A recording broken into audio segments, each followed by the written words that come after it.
Hi everybody, it's Becky from Icing on Top Becky's Cakes, and today we're going to make the best chocolate buttercream recipe. You can smooth it on cakes, and this extra bonus is that it pipes beautifully and holds its shape well on cupcakes.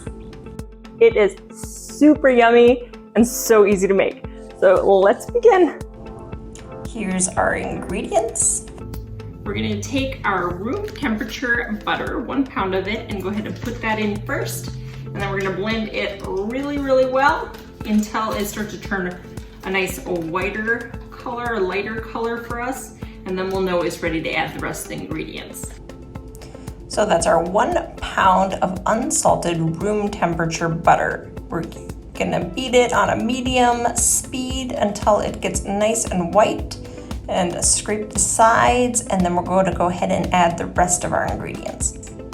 2 pounds of this premium cane powdered sugar. Make sure it's cane sugar, otherwise it's probably going to be beet sugar, and that's just a little more grainy and you don't want that.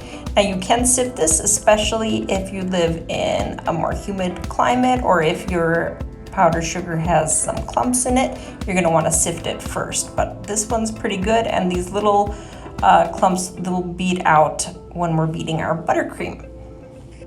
Now we'll definitely use a sifter for our 1/2 cup of cocoa powder. This is baking cocoa powder, and we'll just go ahead and sift that really well. And use a spoon to smash out those other little lumps there. And then 1 teaspoon salt, 2 teaspoons of the vanilla, and 1/4 teaspoon of the almond extract, and 1/4 cup of milk. And then we're going to want to beat it on low with our paddle attachment. And the reason we want to do it on low is because we don't want to beat in a bunch of air bubbles, because then we'll have to smooth that out later with our spatula if we get too many air bubbles in there. I'm going to stop it now and go ahead and scrape the sides and the paddle attachment. And then we're going to go ahead and beat it again on low and keep going until it is fully incorporated and we don't see any butter or powdered sugar.